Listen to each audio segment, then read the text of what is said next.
Hey guys, it's Tim, Pickup Truck plus SUV Talk. Yesterday I did a video on the sales results for the second quarter of 2020. In the video I had a lot of fun. I had my hats on the wall, I changed hats around, I reorganized my wall based on sales results. The problem is I made a mistake.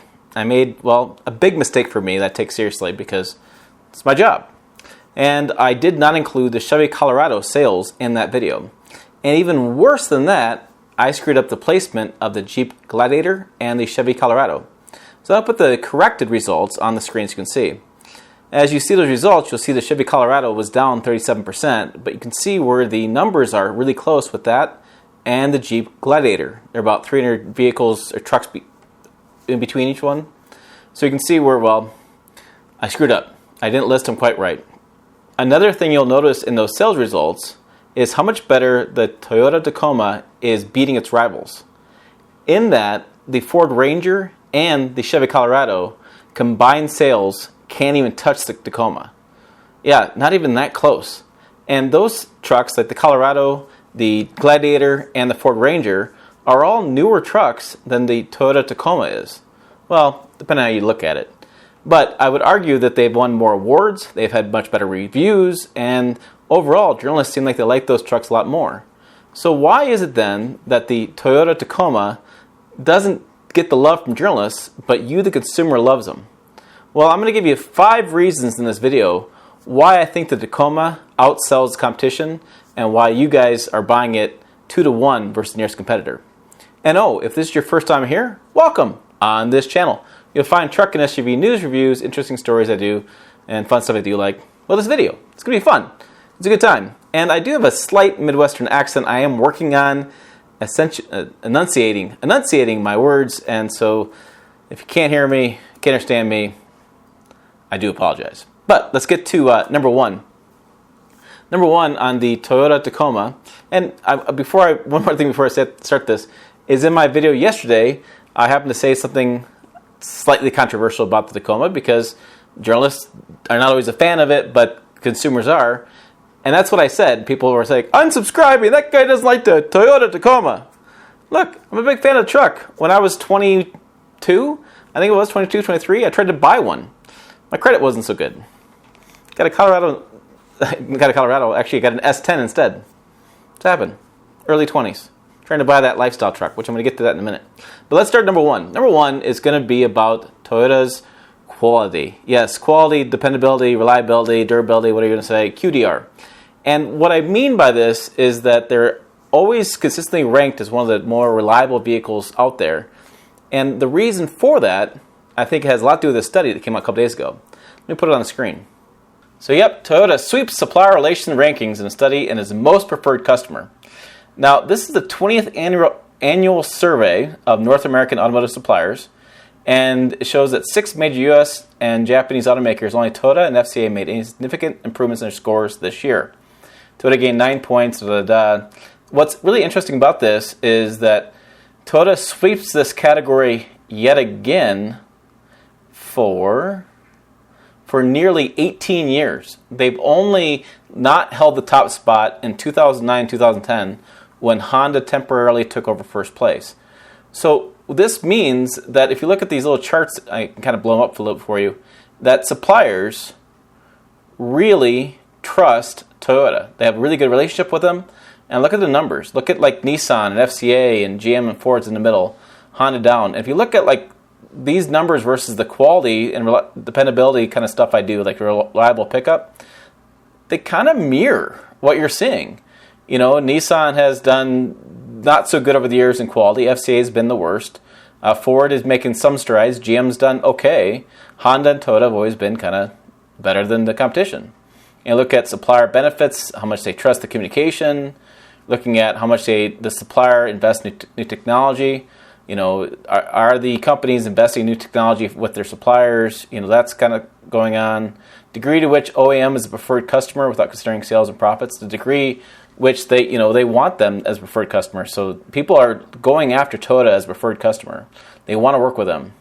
And purchasing body in white, as far as the purchasing area, look at Toyota all in the green. In every category, if you're looking at just the body in white, which is the body, the chassis, the electronics, exterior, interior, You're looking at all internal combustion, that they are the ones to go with. And you can see FCA has improved their quality and kind of gone up, but they're still lacking. Engineering impact and cost, I'm not sure exactly what all these charts are, but you can just see where Toyota's outperforming those people. I am ranking my index, just a lot of, so back to that first one. So, why does that matter? I talked to a lot of suppliers and OEMs, especially on this channel. Like I just talked to Nextier last week, link that video above, about their steering. And when we went off the air, kind of cool to say, when we went off the air and I stopped recording off the record, I did talk to them and other suppliers about their feelings of Toyota and explained that my point of view on it is that Toyota is really hard to work for as a supplier because they have such high demand for tolerances of part quality. So tolerance would be like, if you want this thing to be exact, you're going to have a really small tolerance. If you don't care, the part can vary in quality, you can have a bigger tolerance. That Toyota is so specific on their tolerances that it makes it hard to work for. However, the suppliers that do get to work with Toyota, they love them because Toyota will invest back into suppliers. And so the supplier is always trying to get their quality up and be better because Toyota is investing back in them and they're investing back in Toyota. And so it's this continual good relationship. And really, when you look at vehicles these days, a lot of them are a compilation of parts, right? So it's not just everything's from Toyota. No, they buy parts from different people, different third-party suppliers, and then they put the parts together through production. So production is always Toyota. Not mostly. I mean, sometimes the IP, the dash, stuff like that is third-party, but the assembly line is Toyota assembly line. Engineers pick parts from the best manufacturer suppliers. That's what builds the truck. So if you have a lot of trust with your suppliers, and your suppliers are really working hard to make their product good for you, then you take these really good products and put them in production, then you get a really quality product. And that's one of the things I think why Toyota succeeds a lot, and it's not really talked about very often, is that it's suppliers. The relationship with their suppliers is really helping drive their quality. Okay, number 2, resale. It's funny, I used to run a Toyota Tacoma headquarters kind of site, and I used to talk to Toyota fans all the time. And one of the things they'd always bitch at me about was that the Tacoma's resale value was so high that they're better off buying a new truck. And so let's go ahead and look at some used trucks, and we'll look at some new trucks and see if that's the case. Okay, let's say we go to kellybluebook.com. It has all the Blue Book values. Look for a new Toyota Tacoma double cab TRD off-road. I guess near gearing. I'm not really concerned about that. But the pricing for the fair market value is between $34,000 to $36,000. Price about $35,000. Now this is no option. There's no options to it. Just a standard price. I'm just trying to get a comparison. So I have a 2019 and a 2017 as well. So let's go ahead and just do 2020 to start with. When I look down on the calculator all the way at the bottom, 5-year cost to own, it says loss of value should be $14,568, right? That's out-of-pocket expenses, loss of value. So total cost 5-year to own is $42,000. So this $14,000 is kind of an interesting number because it's saying that in 5 years, this truck should be about $20,000, right? That's kind of where we're looking at. If I look at used 2019 of pricing, look at certified pre-owned from a dealer, I am looking at $33,381, so it's about $2,000 difference between a 2019 and 2020. Well, in that case, I might as well just buy the 2020. Why lose $2,000 on a used truck? That seems kind of useless to me. Let's say we look at 3 years away, and this is going to be where your trade-in is going to be for like leases. So somebody leased this 2020, 3 years, that's the lease rate coming in. And so leasing-wise, it says it's $30,266. So I'm down about $5,000 in 3 years. Now, for kicks and giggles, let's go ahead and look at 5 years old. So remember, this said it was supposed to be a $15,000 difference in 5 years. So it should be about $20,000. So let's just try to be something similar. Let's just do a 6-foot 4.6 liter or 4.0 liter V6.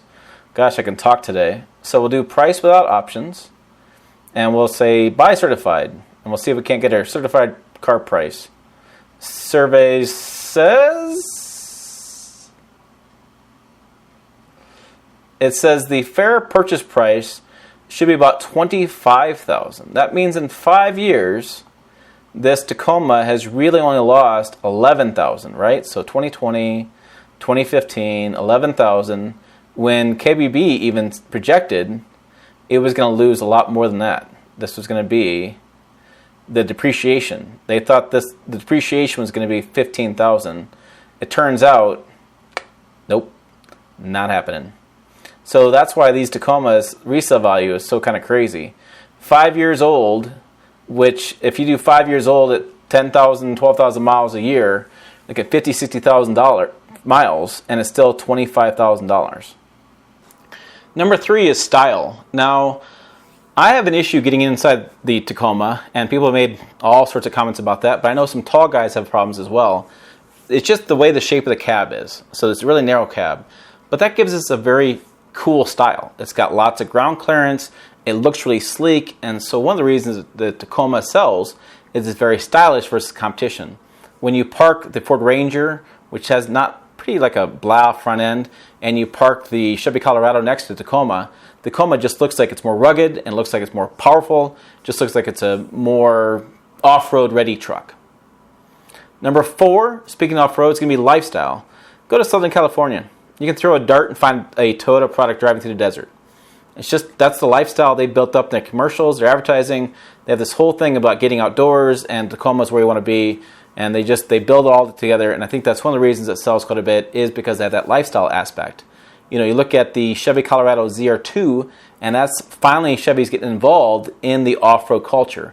The Ford Bronco just announced a couple days ago they're doing a lifestyle culture with the Ford Bronco. Those are big things to drive consumers because it's not just about buying the vehicle, you're buying into this lifestyle. Jeep Wrangler is a great example of this.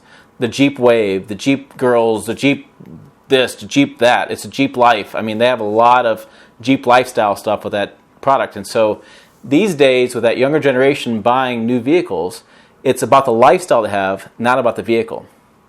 And number 5, and this is a little interesting, is that the Toyota Tacoma still comes in a manual transmission. Now, why is that important? There are still fans out there who love manual transmissions. I own one. I own a 62. I just got done driving them. I drive them every day. I don't have a press loan, but quite a few times a year I drive them around. Maybe 40, 50 times a year I drive them around with a manual transmission. So I live the manual transmission lifestyle. I get it. However, direct control transmissions to me are the answer to manual. You don't need the clutch. I digress. The reason I say manual transmissions is that certain customers are still shopping for a manual transmission.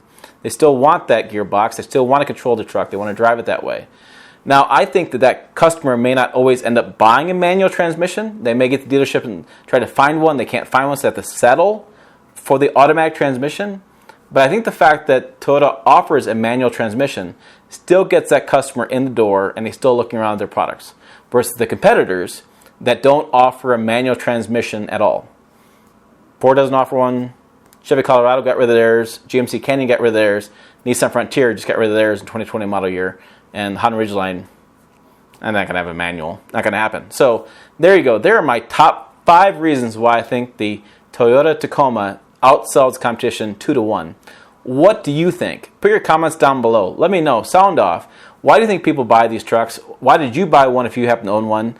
And let me know. Also, check out this video over here. It's a good time. Website's down below. As always, thanks for watching. I'll see you down the road.